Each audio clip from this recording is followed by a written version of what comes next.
Mungkin ini yang belum pernah disampaikan, karena ini ajaran yang sangat lampau, sangat jauh sebelum era kerajaan.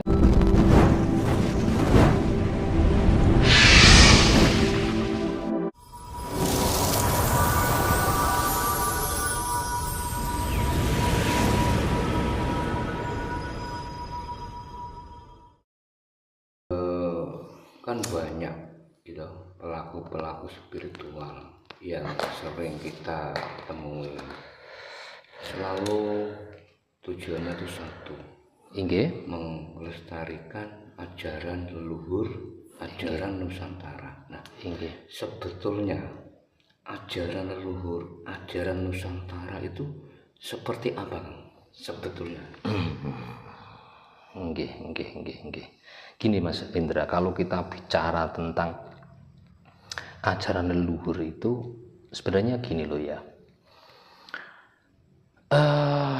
Leluhur Nusantara ini itu sangat multi banget, ajarannya itu sangat multi banget, multi banget karena sudah teradopsi atau bisa dikatakan sudah terakulturasi dengan ajaran-ajaran pendatang.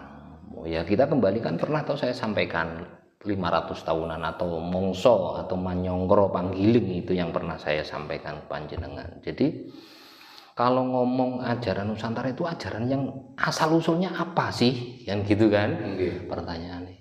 Ya itu tadi, kalau bumi Tuban nggih ngapunten, mungkin ini yang belum pernah disampaikan.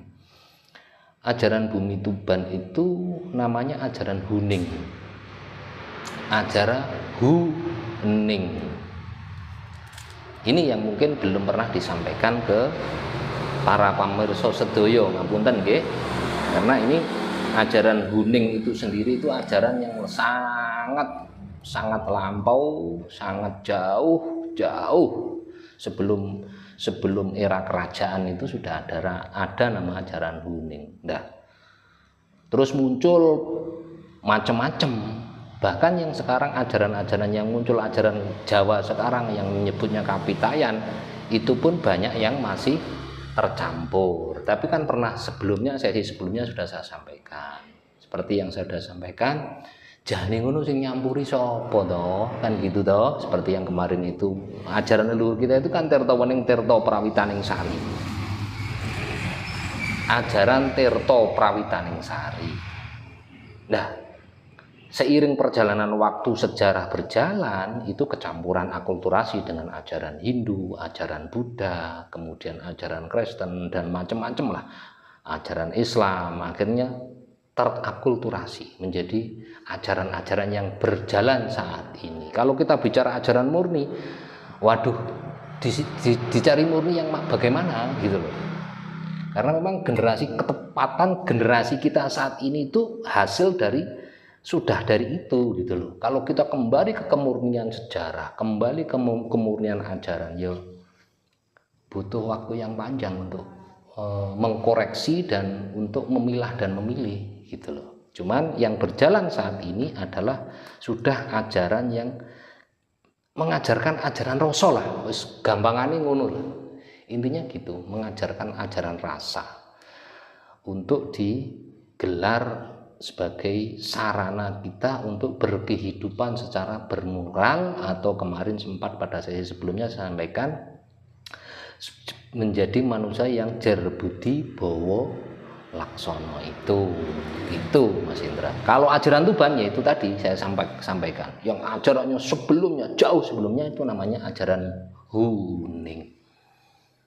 Kurang lebihnya gitu Mas Indra, ajaran Huning. Nah, di Nusantara ini kan banyak ajaran-ajaran ya. Agama aja ada 5 ya. Belum ajaran Kapitayan Jawa itu tidak terhitung. Betul. Bahkan Islam pun pecah jadi bermacam-macam. Sebetulnya orang beragama itu, orang belajar Kapitayan itu tujuannya untuk apa? Ya itu tadi. Nggih, matur nuwun. Kembali kepada topik ya, kembali kepada topik. Sebenarnya saya pikir semua ajaran agama itu sebenarnya baik, tinggal pelaksanaan ya, pelaksanaan. Artinya kembali kepada pribadi kepribadian. Cuman yaitu tadi, namanya dalam ajaran agama itu sendiri ada tataran itu harus dilewati. Kadang-kadang kita sudah nyaman pada tataran awal katakan, karena sudah mendapatkan kenyamanan, akhirnya tidak mencari lebih mendalam dan mendasar lagi. Nah, setelah tidak menemukan, tidak mau menjalani yang mendalam dan mendasar, akhirnya ya menjadi orang yang kaku. Nah, padahal namanya ajaran itu puncaknya adalah kasih sayang. Semuanya lah. Seperti saya tidak bicara atas nama agama ya, kan kita sebagai orang Nusantara kembali kepada ajaran Nusantara. Seperti yang sudah pernah saya sampaikan itu adalah memayu hayuning pribadi, memayu hayuning keluarga, memayu hayuning sasami, memayu hayuning bangsa tuwin negara, memayu hayuning bawana. Puncak dari ajaran itu sebenarnya memayu hayuning bawana, atau apa ya, menggelar kasih sayang sealam isi seluruh seisi alam ini gitu loh.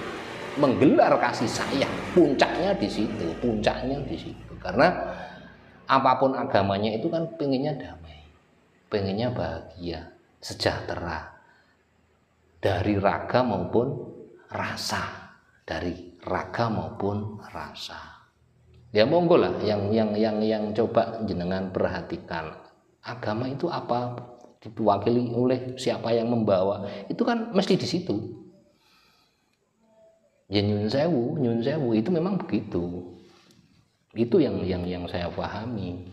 Cuman karena background saya ini orang Nusantara, wong Jawa ya, yang diajarkan leluhur saya yaitu tadi, ayo memayu hayuning pribadi, memayu hayuning keluarga, memayu hayuning sasami, memayu hayuning bangsa tuwin negara, dan memayu hayuning bawana. Tapi itu bisa dicapai kalau, tanda kutip, 3 hal tadi di awal. AQ ya, EQ dan SQ itu berjalan. Nah, selama ini 3 hal ini nggak diajarkan secara sempurna, tidak purna gitu loh. Makanya kemarin itu ada sampai pembahasan apa Kang, pesan dari luhur itu ada satu hal yang belum saya sampaikan, namanya tutup itu sampai paripurna.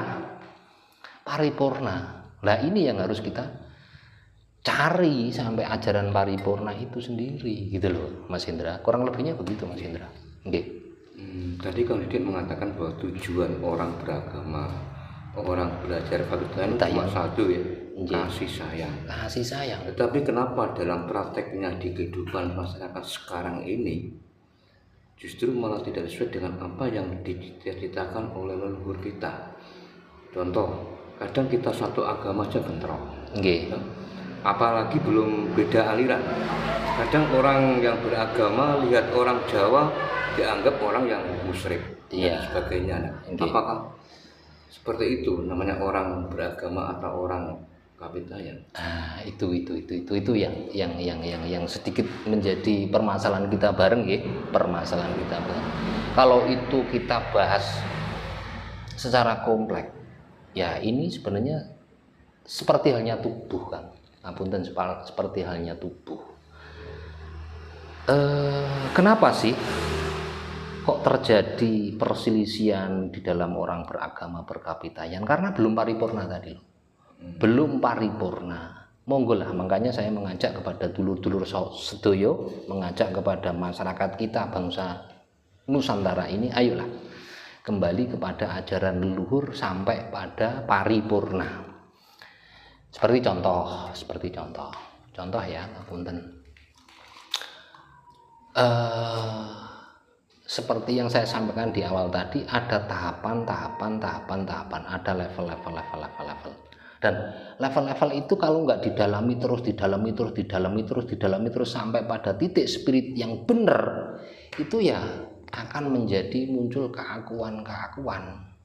merasa ini lebih baik, merasa ini lebih baik, merasa ini lebih baik, akhirnya merasa rasa itu dadi rasa rumangsa Mas Indra. Dadi rasa rumangsa bukan dadi rasa kang bener, ora rasa sejati tapi dadi rasa-rasa, akhirnya dadi rasa rumangsa. Padahal orang Nusantara ini kan mengenal ojo duwe rasa rumangsa, ning duwe bisa rumangsa kan gitu toh. Nah, itu karena memang ajaran leluhur kita itu mengedepankan rasa. Ajaran leluhur kita itu mengedepankan rasa, bukan sekedar teori, tapi aplikasi real yang didasari oleh rasa. Aplikasi kehidupan yang didasari oleh rasa yang sebenarnya. Pramila kemarin pada sesi sebelumnya saya sampaikan, ojo njuwek liyan nek awak dhewe gak gelem, gak siap dicuwek. Ojo ngrasani liyan nek awak dhewe gak siap dirasani liyan. Nah, kembali kepada itu berarti kita itu kan harus mengkaji diri kita sendiri. Mengkaji secara total awak dhewe iki sik ning tataran endi, isek gelem rasa-rasa, isek ngugemi rasa rumangsa, apa wis mlaku ning sakjroning rasa kang sebenarnya atau rasa sejati tadi, gitu loh Mas Indra.